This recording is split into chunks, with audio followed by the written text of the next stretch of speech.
This is Garrett Fry, the Shipyard Sequence Lead for 3D Digital Map Painting, and we're taking a look at shot 81. So let's go ahead and play this. So we start out on the right and we end on these shipping containers, and it really creates for us this big wall of shipping containers. And we need to actually see into this and provide a lot of depth. So what we're going to need to do is we're going to need to X these two rows and then continue on with this plate and continue that back. See how well that goes. If that is too cumbersome, then you can just get rid of that too, and then add additional things back there. And then you're replacing essentially everything from the back here.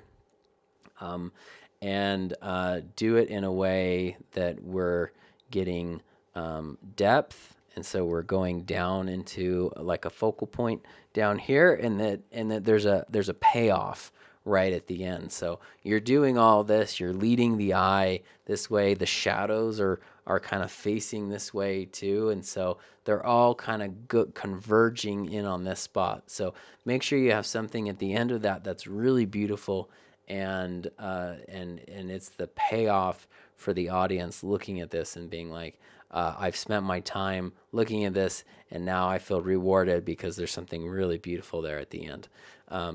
So make sure that you can see how nice these shadow shapes are, and so design this in a way that you can have shadow shapes, and you're designing it with that end and purpose. And so you can maybe put things a little bit irregularly. It does need to feel orderly in the shipyard in this area, but you can maybe design it in a way where we're getting like some light and shadow, and it's kind of speckled that way. Because right now, these are great, but they're full on front lit, and there's no interesting shadow shapes going on.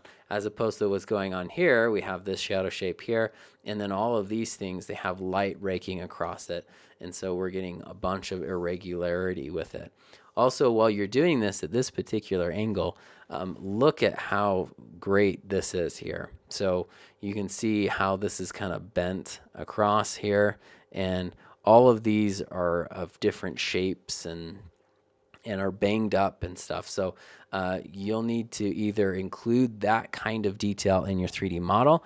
That would be a great thing to do a bunch of ZBrush on. Take that LODA version of that model and do a variant of it, and then up-res it like crazy and paint some detail in there, some real strong bangs and scuffs and things like that. Make it irregular so that when you set up your light and the light is raking across it, it's picking up all of that detail. Normally we wouldn't see that kind of detail. We don't see that detail in here because it's front lit, but because these shipping containers are side lit and the light is raking across it, it really accentuates all of these irregular shapes in there. And that's really what brings the realism up to this.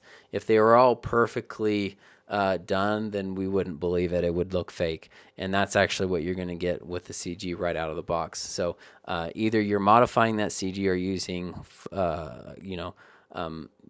in this area, you're doing a complete paint over with Photoshop, or you're going on top of the CG renders and doing some paint work to add in some of these irregularities. Either way is good. So however you go about doing this, those are all legitimate ways of achieving the same thing. Before you jump into these shots, it's a good idea to familiarize yourself with the resources you have available to you. Decide if you're going to use an environment TD, a matte painting, or a matte painting generalist approach. There are 3 sets of shipping container photos and a bunch of images for texturing. Also, make sure you take advantage of the high-resolution shipping container assets with 3 different level of detail models.